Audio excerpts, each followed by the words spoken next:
And I want to thank you all for joining us here today following an incredibly important argument in front of the Pennsylvania Supreme Court in the case of Crawford et al. Versus Commonwealth et al., a lawsuit brought by the one and only city of Philadelphia and co-petitioners that challenge the constitutionality of Pennsylvania's firearm preemption laws. We filed this lawsuit against the Commonwealth in 2020, seeking a permanent injunction preventing further enforcement of the Commonwealth's firearm preemption laws, which prevent Philadelphia and other municipalities in Pennsylvania from implementing sensible, reasonable gun safety laws that are scientifically proven to save lives. As of today, with 110 days left in 2023, over 1,000 people have been shot by a firearm in Philadelphia. Of these shot, more than 269 have lost their lives.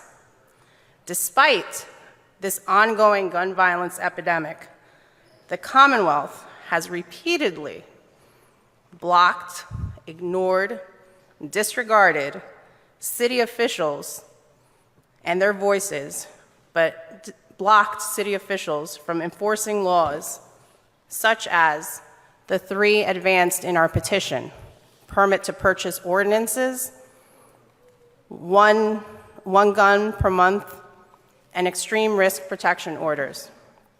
As Philadelphia communities are traumatized over and over again by gun violence, the pleas of our residents and our local officials for gun safety have gone, again, unanswered and disregarded by the General Assembly.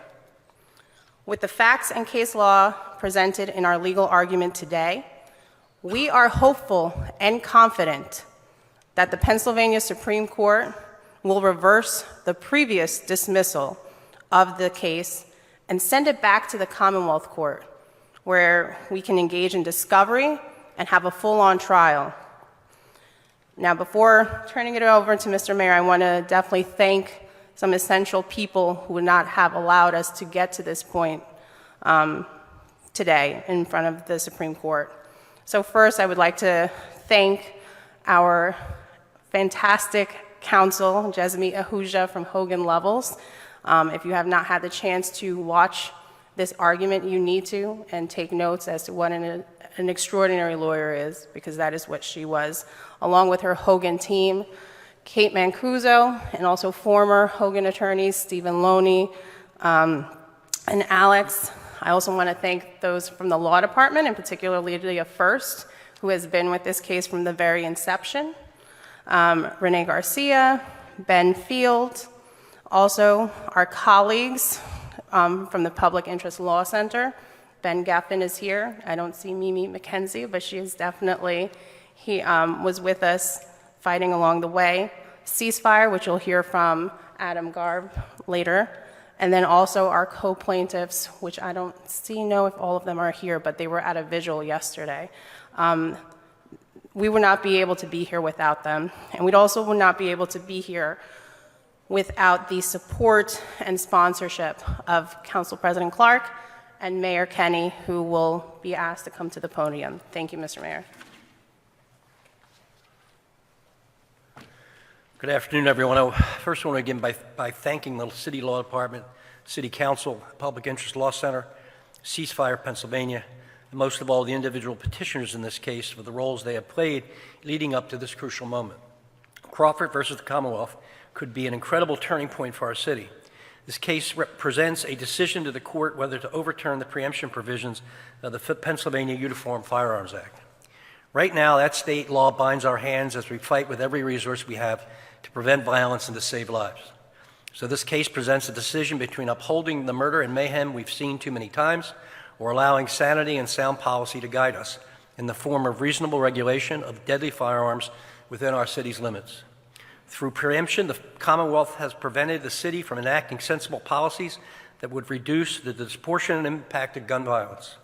So we ask, our lives in Philadelphia, where the death rate by gun violence is 19 times higher than in neighboring Bucks County, somehow less worthy of being protected and saved. It is uniformity the highest virtue, even when the evidence is so clear that gun violence disproportionately harms communities of color and people living in poverty. What about the Equal Protection Clause under the law? This is a matter of principle and a matter of fact. Empirical evidence shows that the constitutional, common sense approaches we're currently prevented from taking will reduce gun violence in Philadelphia. Regulating the flow of guns is the only way to stem the tide of gun violence in Philadelphia, and everyone needs to understand that these are the consequences of the choices the court will make in Crawford versus Commonwealth. While we await the next steps in this case, the city will continue to do everything it can to protect residents and promote public safety.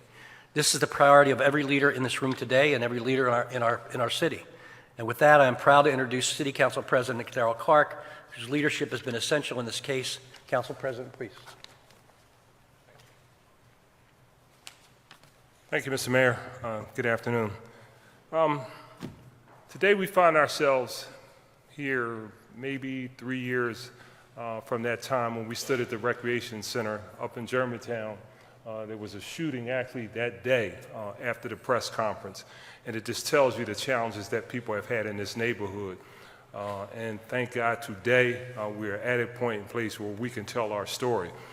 The city of Philadelphia, Independence Mall, the Declaration of Independence, and all of those good things, right? And they had language that talks about life, liberty, and the pursuit of happiness, right? And they meant it. But too frequently in neighborhoods, people don't have the feeling that they had the pursuit of happiness. They don't feel like they have the ability to not be concerned about their life. And they're leaving neighborhoods across the city as a result of that. So we say, if the Declaration of Independence, that essentially was in the forefront of forming our nation, can understand that that's what we need in our city, then we don't understand why we can't get a similar approach in the General Assembly. Now, I get it, state, diverse, all types of neighborhoods, all types of perspectives on guns, I get it, right? But in this particular case, like socks, right? You buy the socks, one size fits all. You buy a baseball cap, one size fits all. But maybe one size doesn't fit all in this particular issue. So we're simply saying, if one size doesn't fit all in this issue, let us develop and determine where we go as a city of Philadelphia as it relates to stopping the proliferation of weapons in the city. All right. If you want to have 100 guns a month, if you want to have 1,000 guns a month, if you want to have gun shows, being in a position where you're allowing people to buy guns without the proper background checks, whatever, right? But here in the city, we need help. And we are so proud of our team, our litigation team, the city officials, the mayor, and all the council members that have worked so diligently to get to this point. So hopefully we will get some relief, because we need to be able to answer the citizens in the city of Philadelphia when they ask that question every time they see us: what are you going to do about gun violence in the city of Philadelphia? So to all of you, I thank you all so much for being a part of this momentous issue. Hopefully we get relief today. Thank you all. Thank you all so much. Thank you.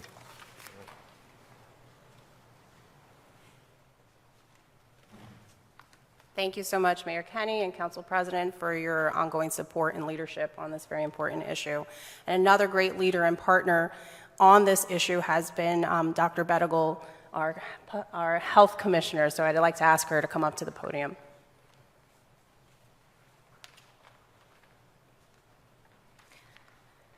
Greetings, everyone, and thank you for being here. I also want to particularly thank Sammy Jarrah, who's back here, who was one of the thought leaders who helped as we were formulating this idea. So I recently had the opportunity to learn from public health officials in London, which has the kind of sensible gun laws that we here in Philadelphia are barred from passing. While homicide is the second leading cause of years of potential life lost among all Philadelphians, it's not even listed among the top causes of death in London. In 2021, Philadelphia lost 562 residents to firearm homicide, while London, which is a city of 9 million people, lost just 12 residents to gun violence. 12. Sensible gun laws save lives. Our children deserve better than the carnage that Pennsylvania's preemption laws are causing.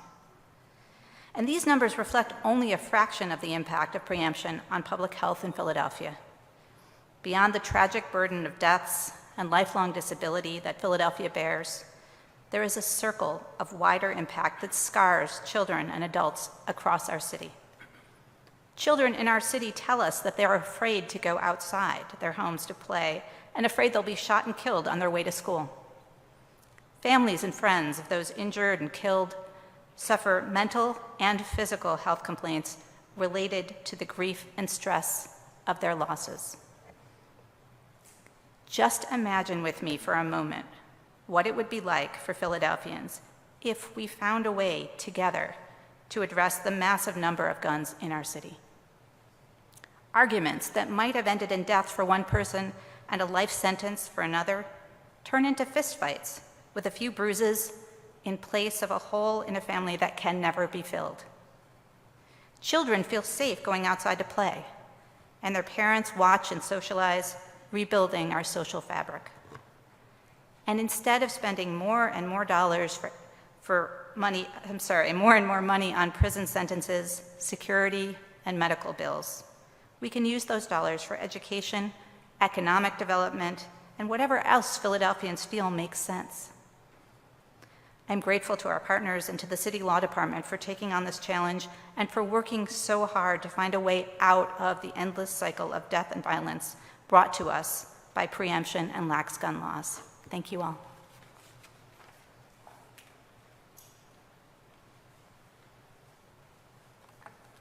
Thank you very much, Dr. Bettigal. And I'd like to call up Councilmember Thomas as a, yes, no, sorry. Councilmember Thomas to come up and speak as well. He has been another great leader and partner on this ongoing fight against gun violence in Philadelphia. Hello, everybody. First and foremost, I want to say thank you to our city solicitor and the legal team. We heard the great work that was done as it relates to addressing one of the most important issues that we're facing, not just in the city of Philadelphia, but honestly all across the country. It's unfortunate when we hear not just about mass shootings in neighborhoods in Philadelphia, such as West Philadelphia or Kensington. We hear about these incidents all across the country, and it's heartbreaking.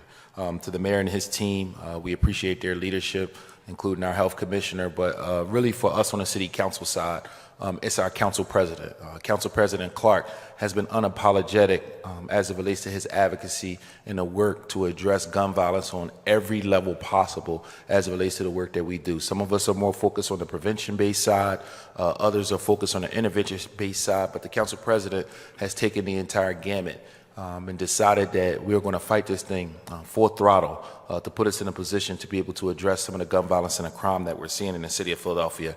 So I just wanted to be here to stand with the team, Team Philadelphia, to essentially show our constituents and show our citizens that we're doing everything in our power to address the crime and the violence, specifically the violence involving the guns here in our city. Just a quick story. I was talking to my father the other day, and we were talking about children growing up in the city of Philadelphia. He doesn't agree with me. He's super old school, CP. But I told him, I said, young people today have it harder than any other generation of young people growing up in the city of Philadelphia. And we argued about social media. We debated about the pandemic. But the one area that we both agreed upon is that a young person could get access to a gun in ways that we've never seen in the history of not just this city, but this country. When we're talking about ghost guns, when we're talking about the access to guns, you know, a young person can get access to a gun in ways that none of us can relate to. All they have to do is ask their classmate, and if their classmate don't know, they know somebody that knows. And that has to change, and that has to stop, and that's why I'm standing here today. So thank you to the entire Team Philadelphia for your leadership on this issue. It's appreciated.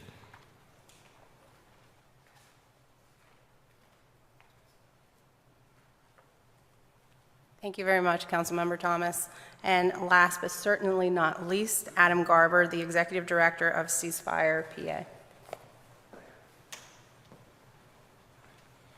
15,000 lives lost, murdered by firearms since preemption started nearly 50 years ago, just in Philadelphia and Allegheny County. Those people are the families, the children, the parents that will never celebrate birthdays, never spend time with their kids, never be able to have children. And that's the toll we're talking about today, because that will continue. What Jasmeet said at court is true. We can foretell that this condition will continue as long as the hands of our local officials are tied and as long as our decision makers continue to reject these evidence-based solutions.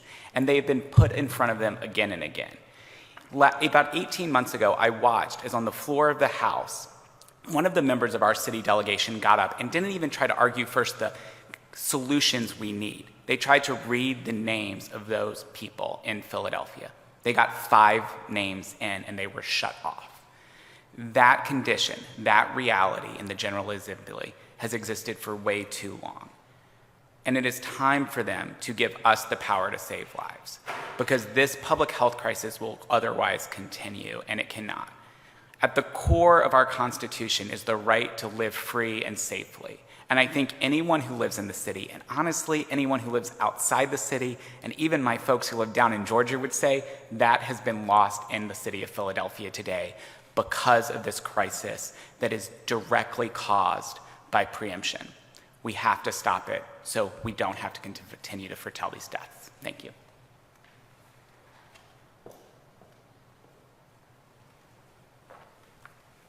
Thank you so much, Adam, and all of our other esteemed speakers and leaders and partners on our fight against gun violence. And now we'll open it up for questions. The justices during arguments seem to repeatedly question whether the courts were the proper forum for this, and said instead that it might better be resolved through the legislature. What would your response be to some of the questions whether the legislative process is the better forum for this than the lawsuit? I think I would go back to the words of our esteemed counsel in saying that in this particular case, in our case, this is the obligation of the judiciary to intervene where there is an unconstitutional statute. And again, we have been stopped at the very preliminary level. So it is up to the court to intervene, rightfully so, and send us back to the Commonwealth Court so we can further put on a factual record that proves that these firearm preemption laws are unconstitutional and have had this disastrous burden and harm on Philadelphians and the other petitioners in our lawsuit.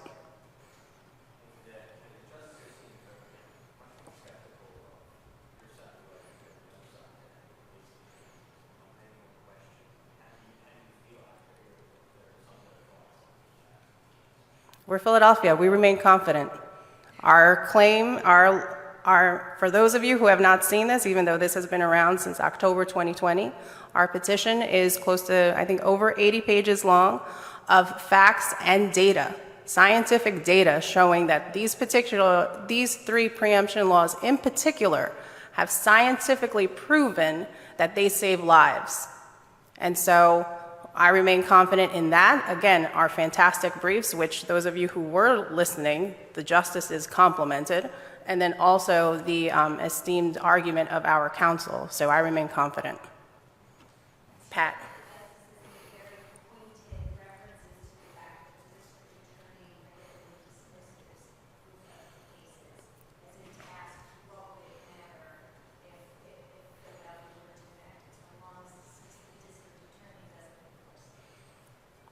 So I'm sorry, Pat, what are you asking me?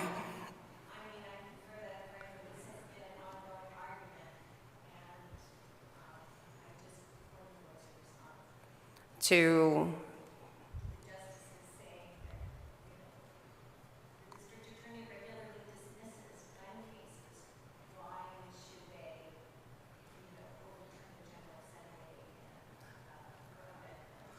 I think the district attorney's the district attorney's prosecutorial discretion is up to the district attorney.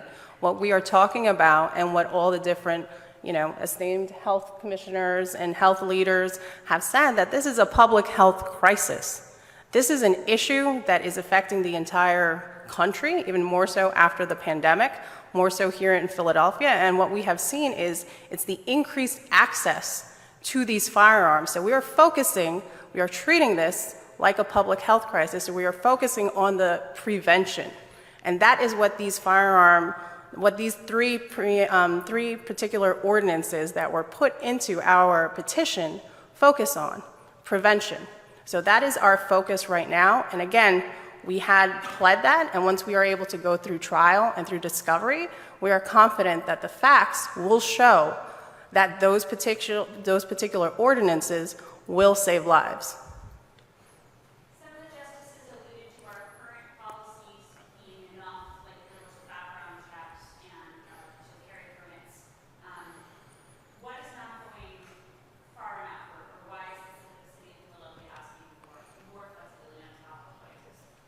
I think you just look at so far our data thus far. It's showing that there's so much access to firearms here in Philadelphia. And I think Councilmember Thomas alluded to it, that you talk to our young people and they know how to get a gun. If not, they know how quickly to find someone who can get that gun to them. And then on top of that, another effort that we have done under the leadership of Mayor Kenney and Council President is sue the ghost gun manufacturers. So it's not even just that we have to worry about. We have to worry about ghost guns as well. We also have to worry about gun dealer shops as well, not enforcing the current laws that we have. So we're attacking this at every angle possible. And what we need to now focus on is further prevention laws as articulated in our petition.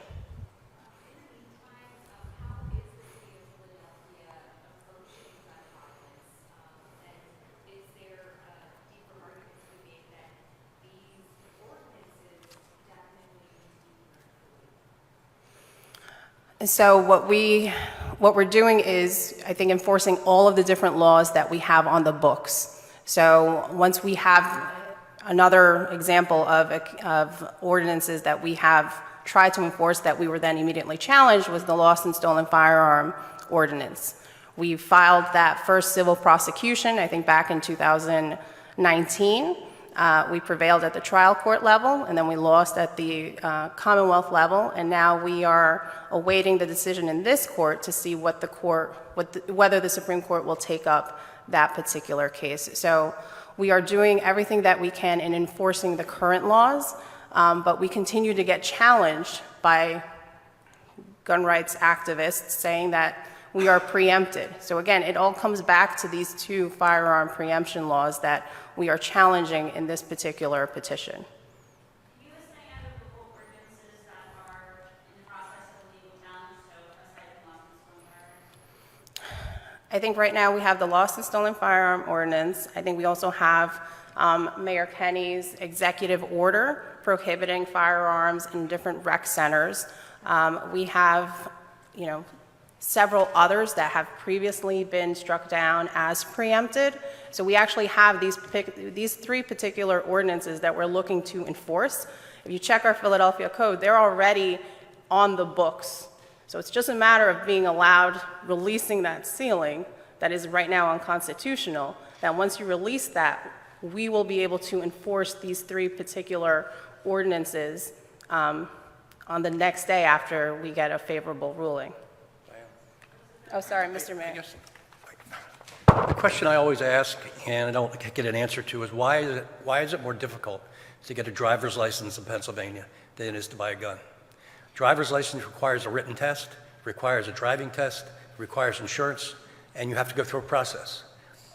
We can go to a gun show this weekend and buy a privately owned firearm with no questions asked, and as many as we want. Why should we not be able to stop someone from carrying a gun into a gymnasium and a rec center to watch a basketball game? I mean, does that make any common sense at all? That we're told by the legislature, who doesn't have to deal with the problem here, that this man or woman can bring a gun in their pocket, in their purse, inside a basketball game where kids are playing, and I can't, as mayor, make an executive order to stop that from happening. It just doesn't make any sense. I said this before, I think I said it last week.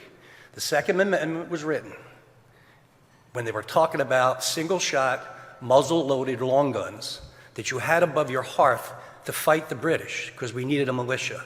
It says right in the Second Amendment, in furtherance of a militia. We have the Army, Navy, Air Force, Marine Corps, and Coast Guard. We don't need a militia. We don't need it. We don't have to take our guns off the hearth and run down with the Minutemen and fight General Howe and the British Army. It's just, that was when that was written. They never had conceived a 30-shot semi-automatic handgun. It never was conceived of. So we're dealing with a Second Amendment rule that was written in the 1700s. New York City has its own gun laws. New York City doesn't have the problem that we have to the level we have it. New York State has strict gun laws. California has strict gun laws. They don't deal with the problems that we're dealing with here in Philadelphia. It's pretty common sense. And as I said before, the NRA does not represent gun owners. They represent gun manufacturers who make the money from the sale of the guns. This is about money. This is not about Second Amendment rights and all that. It's about people making money off of carnage. And we're tired of it, and it's hurtful, and it's stressful for everybody. Just give us a chance to mold our own future. God, what is it? I don't understand what the problem is. I really don't. The courts have repeatedly ruled against the city and all these lawsuits. Why do you think this was? Because we're going to keep on trying. Just like we try with on the ground people like Pastor Carl and all those groups that the council has appropriated all this money to, we keep on trying, and we're going to keep on trying at this until sometimes somebody has some common sense to get it right. Just give us our own ability to keep ourselves safe, or safer. So, Council President. Mayor, the frustration level continues to rise, as you can see. Somebody steals your car, you immediately call the police. You lose your credit card, you call your bank, stop it. We don't understand why, if somebody steals your gun, you shouldn't be required to report that the gun was stolen. They just caught this guy, I can't even think of his name, this guy running around the woods, right? Cavalry, whatever, right? The first thing he did, he broke in somebody's house, he probably grabbed a sandwich, but he took a gun, right? Now, if it wasn't for the fact that it would have been on TV, they probably wouldn't have reported the stolen gun. Make somebody report the stolen gun. It's so simple. And because I'm telling you, and I've said this before, I've gone to gun shows. I own guns, right? I'm not shy about that, right? But I am a responsible gun owner. But when I go to Oaks, Pennsylvania, and I see the hardware that people are walking out of that building with, right? It's no way in the world that they're going to be able to use all those guns. And the fact is, they're selling the guns, right? They're giving them to somebody, right, with any background checks, and they're going to end up on the streets of the city of Philadelphia. That's my issue, right? That's our issue. It's like, put a requirement, right, to report lost and stolen guns, and you'll see those numbers go down dramatically because people now know that that gun can be traced back to you, right, and you're going to be responsible for someone's child getting killed. So just give us that opportunity to do that here in the city of Philadelphia. That's all we're asking for. Yes, sir.